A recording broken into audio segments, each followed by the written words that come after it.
Hoje vamos escrever um novo capítulo na história da liderança. Tudo começou com uma pergunta que não me saía da cabeça. Será que a liderança é a oportunidade ou é a responsabilidade de devolver à sociedade? Uma pergunta levou à outra, várias perguntas encadeadas levaram a várias respostas que eu não encontrava. E quando temos muitas dúvidas, o que é que devemos fazer? Devemos pedir ajuda. E foi isso que eu fiz. Convidámos 3 pessoas, 3 grandes referências profissionais daquilo que fazem, para, em conjunto, podermos encontrar algumas respostas. Porque sozinhos é difícil fazer o caminho. E claro que este trabalho, que era um trabalho de partilha entre nós, devia derivar num registro escrito. Quer isto dizer que estamos neste momento a fazer um livro. E o tema é este, é que alguns amigos, aqueles mais próximos, aqueles de verdade, alguns estão aqui na sala, ainda me perguntaram: mas ó Pedro, estás com pouco a fazer? Já queres deixar as tuas memórias? Bom, eu compreendo a pergunta, mas o tema é diferente. O tema é que quando estamos a fazer a viagem naquilo que é a estrada da vida, muitas vezes escrevemos as memórias a olhar pelo retrovisor, por aquilo que já passou, pela experiência que já aconteceu. E o que nós queremos aqui fazer é registar a experiência que estamos a viver hoje, a olhar pelo vidro da frente.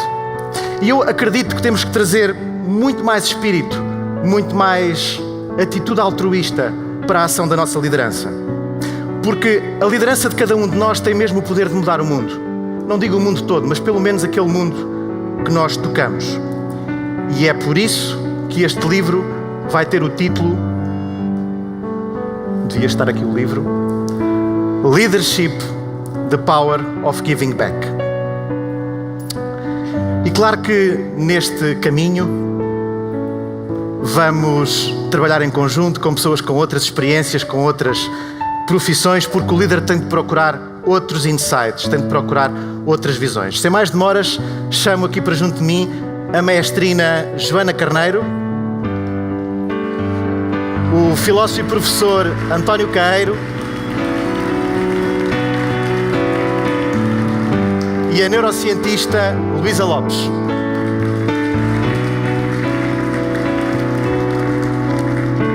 Eu queria, antes de nos sentarmos, desejar-vos o meu sentido de gratidão pelo tempo que já despenderam para este trabalho. Espero que tenha sido tão enriquecedor para vocês como foi para mim. Agora sim, eu pedi uma forte salva de palmas para eles. Joana, Luísa, António.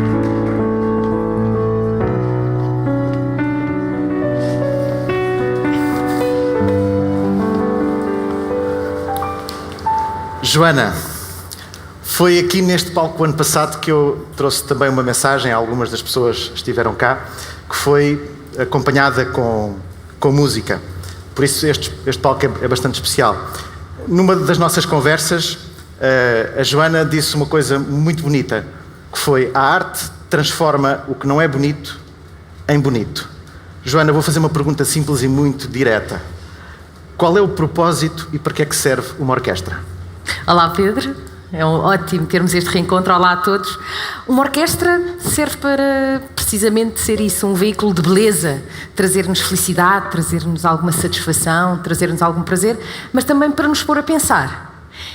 Nós falávamos de a arte e de uma orquestra conseguir transformar momentos da nossa história que podem não ser tão bonitos em momentos mais belos, e assim é. Ao longo da história da música temos muitos exemplos de como batalhas, como guerras foram fonte de inspiração para muitos compositores, às vezes até problemas pessoais, os dramas pessoais mais complicados das vidas dos compositores foram postos em música e transformaram em qualquer coisa de maravilhoso. A música, como desde pequena me ensinaram, é essa arte de exprimir sentimentos e despertar sensações através dos sons. E é isso que fazemos. Estamos a sentir agora. Sem dúvida estamos a sentir isso.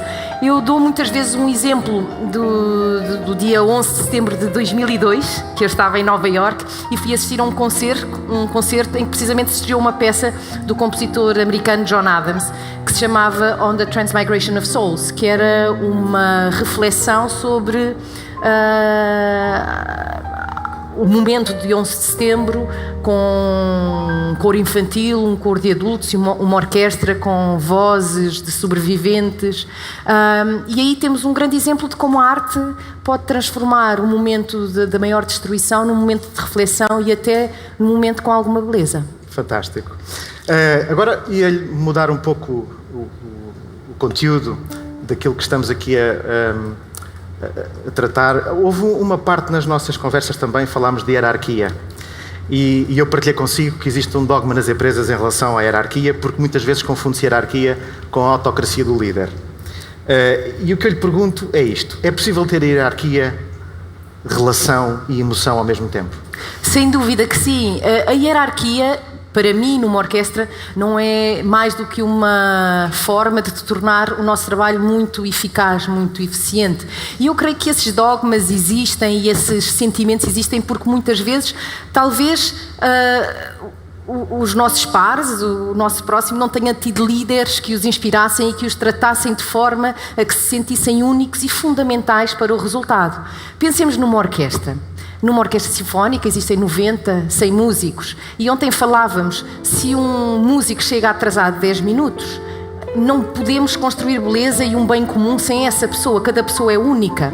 Por outro lado, essas 100 pessoas têm 100 opiniões legítimas, artísticas e profundas sobre aquilo que nós estamos a transmitir. Mas essa mensagem tem que ser única.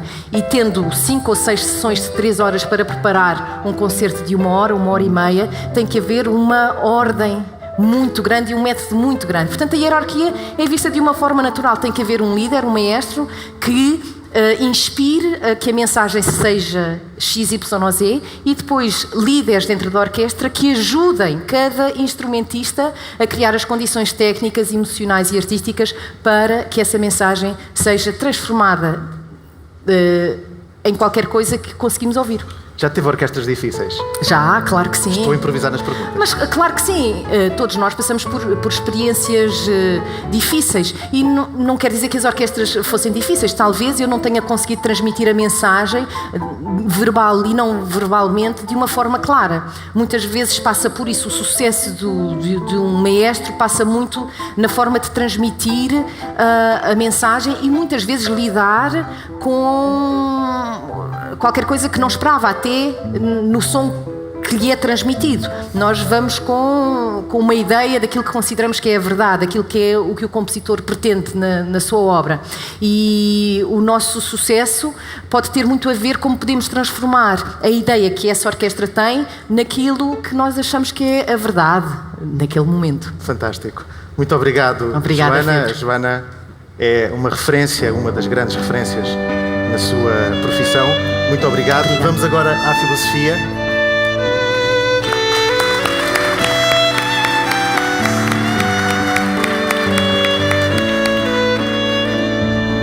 António, disseste-me numa das conversas que tivemos uma coisa que eu registrei e que tenho dito em vários momentos, repito isso muitas vezes, que é: os filósofos reis na Grécia Antiga eram escolhidos pelo que sabiam dos humanos, em vez de serem escolhidos pelo que sabiam dos temas concretos daquilo que faziam. E a minha pergunta para ti, eu sei que talvez para um filósofo fosse preciso um pouco de tempo para elaborar, mas eu sei que tu vais fazê-lo com toda a assertividade. A pergunta para ti é esta: sabemos que precisamos de construir um país de empreendedores. E hoje nas escolas de negócios nós já ensinamos matemática e já ensinamos ciências sociais. Já agora bem, como é que a filosofia pode ser relevante para a educação dos gestores que precisamos de ter já hoje? Na verdade, eu poderia responder-te facilmente, em pouco tempo, dizendo que não preciso da filosofia para nada. Por outro lado, era uma espécie de resposta que eu sempre dei à pergunta que me era feita: porque é que eu não fui para a engenharia? Era para ter sido teu colega, e fui para a filosofia. E durante décadas achei que a filosofia não servia para nada. Depois achei que a filosofia servia para tudo.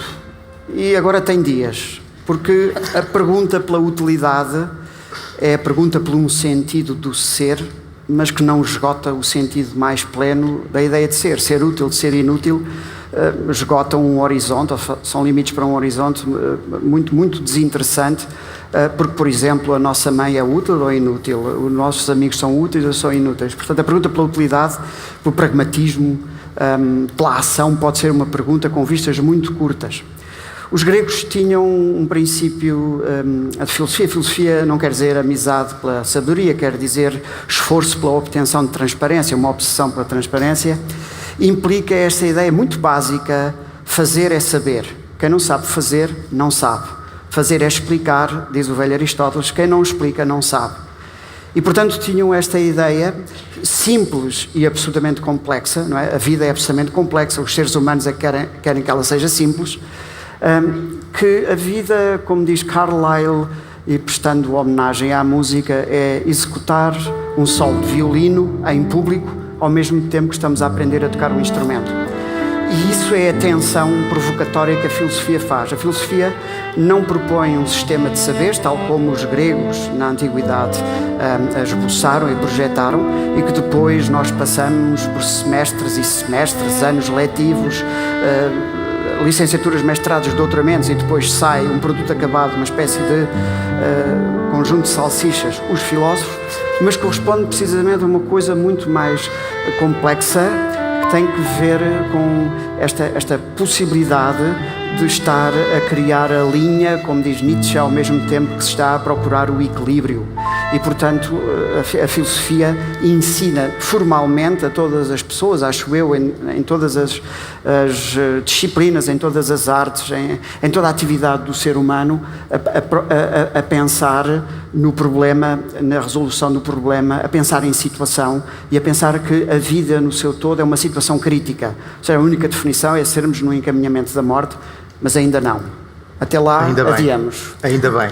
Olha, a segunda pergunta é, sabendo que muitas vezes as empresas permeiam um comportamento egoísta e às vezes até mesmo, ou quase sempre, competitivo, como é que se encaixa este conceito de devolver, de giving back, que estamos aqui a trabalhar, e como é que isto pode ser uma oportunidade para nós? O conceito de giving back é complexo. Isso não é complexo no seu sentido, digamos assim, teórico. Eu gostaria de pensar um bocadinho no que está em causa. O velho Aristóteles, num livro chamado Ética Nicômaco, diz que há uma relação entre benfeitor e o objeto do benefício, o beneficiado. E, portanto, logo a ideia de dar, restituir, agradecer, homenagear, prestigiar, são ideias que não têm apenas um vetor unidirecional, mas implicam esta compreensão formal, concreta, somos uns com outros. E estamos em relações de tensão uns com os outros, ou de descontração uns com os outros, mas que, para beneficiar alguém, eu como agente tenho de ter um objeto ou alguém que é o beneficiado, da mesma forma que, para alguém ser meu benfeitor, eu tenho de ser o beneficiado desse benefício.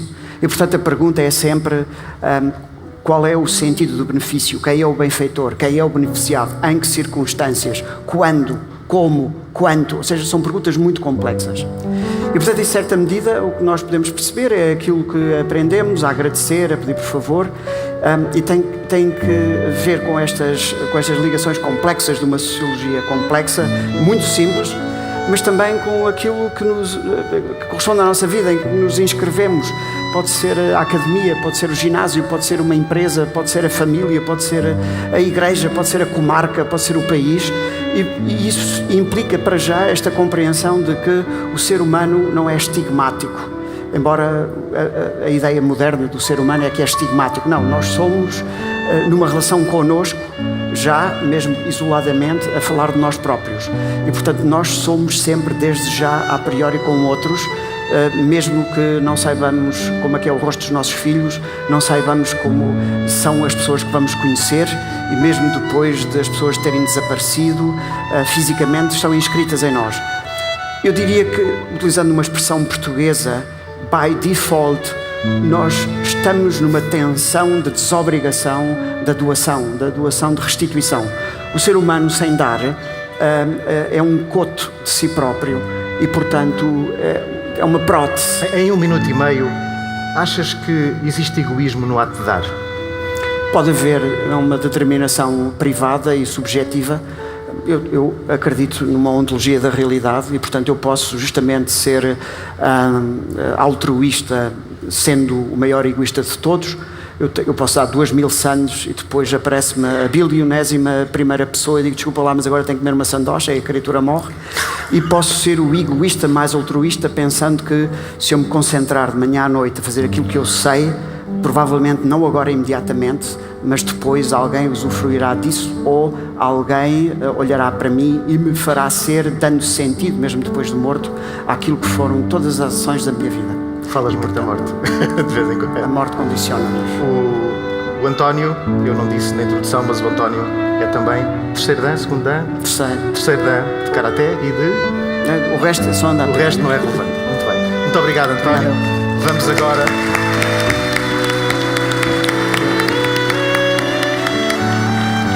às neurociências.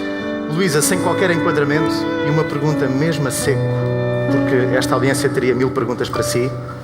A pergunta muito direta é esta: que impacto é que tem no cérebro de uma criança ou de um adulto aprender a fazer uma pausa consciente? Boa tarde a todos. Quando nós falamos em pausa consciente, falamos em meditação ou mindfulness, que agora, não é? Significa fazer um bocadinho um reset ou um retardar. A ciência não funciona. Tem havido muita polémica sobre estes assuntos. Será que, de facto, a pausa consciente é benéfica ou não? Não há dados científicos ainda que nos digam se a pausa consciente é benéfica para todas as pessoas em todas as situações. E, portanto, digamos que eu não posso afirmar é benéfica. O que nós podemos dizer é que, individualmente, não há razão para não ser, não há nenhuma contraindicação. E se nós, por exemplo, associarmos ao sono, em que temos vários estados do sono, e estas pausas conscientes assemelham-se a estados menos profundos de sono. No fundo, as pessoas meditam, se quiser, ou estão num plano quase de sono. O que acontece é que, de facto, nós recuperamos as capacidades. Portanto, o sono, e daí, quando eu digo sempre que o sono é importante, e as pessoas das empresas, nós falamos muito, é uma coisa que se reforça, o sono é tão importante como estar acordado para o desempenho. E já agora, enquadrado com esta pergunta, num líder que está permanentemente a tomar decisões, qual é o impacto? Da pausa consciente ou do sono? Sim, dos dois. Do sono, eu já disse. Alguns parecemos um bocado sonâmbulos, às vezes, durante o dia. O sono é tão importante como estar acordado. No sono resolvem-se problemas, no sono simulam-se situações, mas sem risco real. É muito importante. E por isso é que muitos de nós, é verdade que muitos de nós acordam e dizem, eu resolvi isto. Isso não tem nada a ver com sonho? Sim, não tem a ver com sonho. O sono. Pode ser um sono, pode ser o sonho ou não, pode lembrar-se ou não, mas de facto o sono permite-nos recuperar. Permite fazer uma pausa, permite que o cérebro recupere e permite também uma série de ações, mais da biologia, um bocadinho limpar a toxicidade que se acumula ao longo do dia. Portanto, o sono é tão importante como o estar acordado, e não queremos pessoas acordadas como se estivessem a dormir e vice-versa, não é? Portanto, obviamente que o sono não é importante, as pausas conscientes também. E quando falamos em pausa consciente, falamos a pessoa, por vezes, alternar atividades com outras. É muito importante, é muito benéfico. Alternação de atividades. Alternação de atividades, e muitas vezes há pessoas que dizem, eu não descanso de forma passiva, não é? Não queremos descansar passiva, e as pessoas que são muito aceleradas e energéticas geralmente não gostam. Mas há descanso ativo, que é mudar. Mudar completamente. Pode ser só mudar uma lâmpada ou fazer bricolagem. Isso para quem gosta. Para quem gosta, mas há de haver coisas que as pessoas gostam sem... Claro. Mesmo dentro da atividade. Logo na primeira conversa que tivemos, foi logo a primeira vez, registrei um ponto importante que me disse e que tem a ver com a nossa forma de ser. É que nós, quando nascemos, somos biologicamente egoístas. E depois, ao longo da vida, podemos ou não continuar no mesmo registro ou fazer uma evolução em função da educação que vamos tendo ao longo da nossa vida. E isso tem muito a ver com aquilo que nós ouvimos, com aquilo que nós experienciamos. A pergunta direta que lhe faço é esta: que impacto é que têm as palavras que nós ouvimos diariamente no cérebro de alguém? Isso é uma pergunta que nos daria, depende da altura da vida, se for assim uma coisa muito pragmática. O cérebro tem uma capacidade muito interessante, que é ele atinge o seu pico de formação aos 2, 3 anos. Quando as crianças estão nós dizemos repetem tudo, não é? São umas esponjas, repetem, são ótimas a aprender e de facto é o nosso pico de aprendizagem. A partir daí fazemos um desbaste, ou seja, especializamos-nos. Por isso, obviamente, até essa idade, tudo o que aprendemos, seja em termos emocionais, seja em termos intelectuais, os livros a que somos expostos, a música, as linguagens, não é um mito que a pessoa tem mais facilidade em falar várias línguas nessa fase. E obviamente que tem um impacto muito grande. Com isto, não quer dizer, tem um impacto muito grande, que depois, quando somos adultos, aquela história do burro velho não aprende línguas é mentira, em termos neurobiológicos.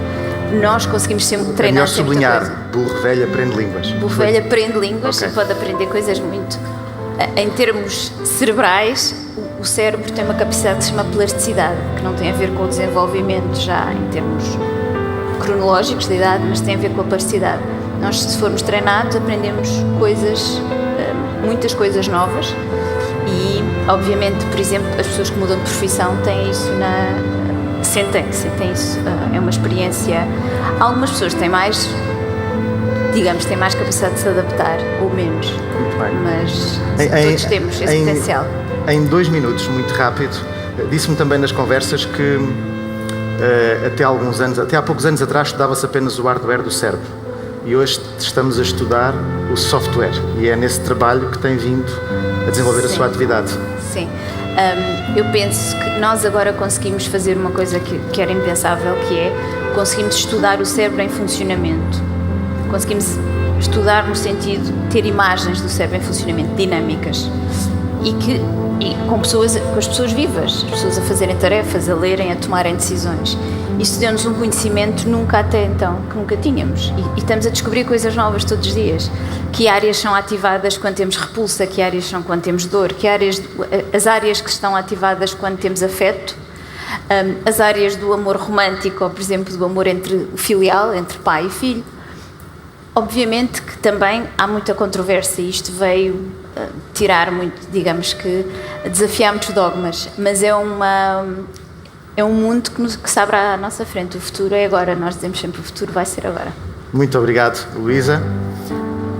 Uma salva de palmas para a Luísa, os outros tiveram direito.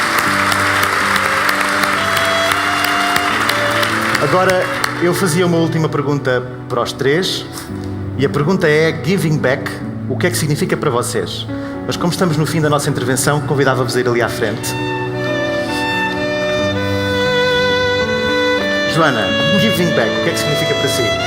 Sem dúvida que é esse dar de volta. Eu acho que é, no fundo, agarrar em tudo o que nos foi dado e que nós conseguimos desenvolver ao longo da nossa vida e que vamos desenvolver e pôr ao serviço dos outros, ao serviço da nossa comunidade, da nossa casa, do nosso condomínio, da nossa freguesia, o que quer que seja. No fundo, é não esconder os nossos talentos e aproveitá-los ao serviço do outro. Muito obrigado. Giving back, o que é que significa para ti, António? Em certo sentido, os antigos achavam que o simples facto de nos encontrarmos e surpreendermos vivos era suficiente para pagar e saldar esse próprio sentido. E, portanto, a priori, nós estamos sob essa determinação e esse condicionalismo de sermos quem deveríamos ter sido e passa por a realização desse dever, obviamente, o outro. Dar ao outro aquilo que recebemos, seja esse outro com um O maiúsculo, seja esse outro espalhado por todos os outros, pela humanidade. Muito obrigado. Luísa, para si, o que é que significa? Eu, se calhar, vou ligá-lo um bocadinho à minha profissão e acho que é a ideia de ensinar ao outro o que sabemos na esperança que ele se torne melhor que nós. E eu acho que quando os discípulos se tornam melhor que os mestres, é a verdadeira sensação do giving back. Fizemos o nosso trabalho. Fizemos o nosso trabalho. Muito obrigado.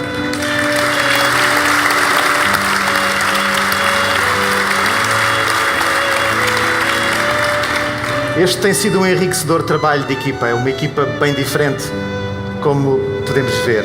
Acredito que quando queremos criar impacto no mundo, podemos começar por aprender.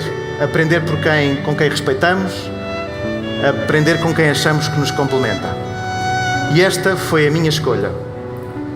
Podemos escolher manter a atitude sempre, um pouco mais egoísta, ou podemos escolher agir diferente, e trazer comportamentos de partilha e mais altruístas. Não estou com isto a dizer que temos a pretensão de ser utopicamente perfeitos, não é nada disso. Acredito que o poder de mudar o mundo através da nossa liderança está em devolver. Giving back é o novo poder que pode transformar vidas. Sejamos gratos pelo que a vida nos deu, que é como te diz, sejam gratos pelo que a vida vos deu. Façam o vosso giving back. Deixo-vos com uma pequena surpresa no ecrã. Até sempre.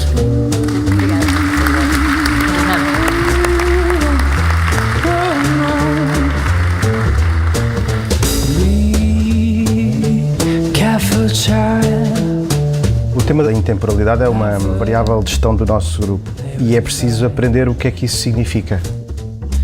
Há uma espécie de transcendência do tempo, também alicerçada, digamos assim, numa espécie de cultura do humano.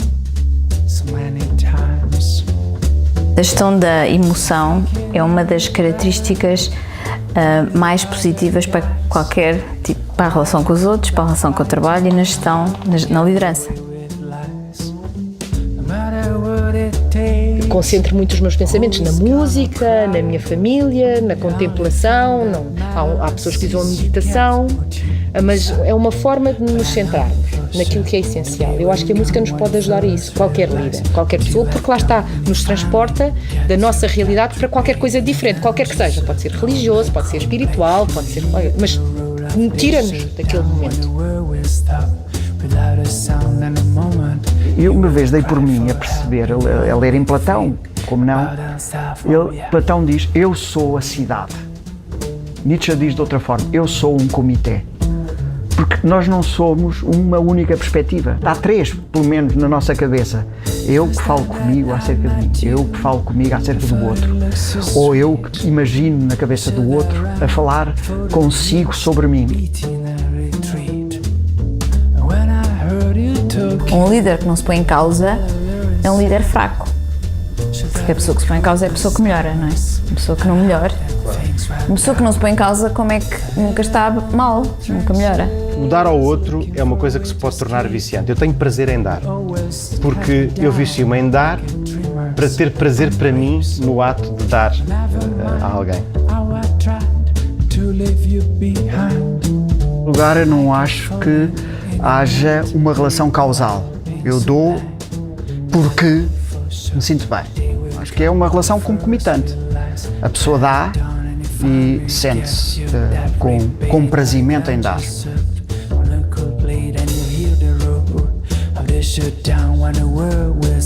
Há pessoas que são mais criativas que outras, sim. A neurociência ainda está a estudar isso. O que nós sabemos é que não é aquela ideia que tínhamos do direito ou do esquerdo, uma ser mais matemática. Sabemos que tem a ver com padrões de ativação diárias. E, de facto, há pessoas mais criativas que outras. A intuição vem da experiência, não se treina muito.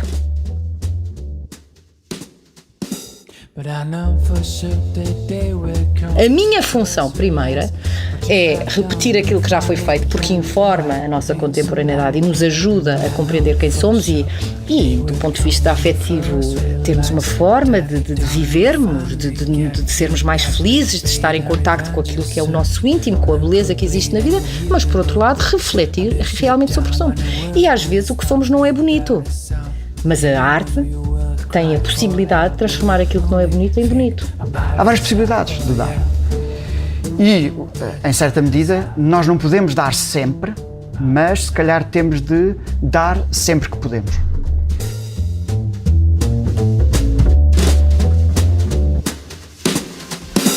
But I know for sure that day will come when you first realize what you have done and you finally get your depth.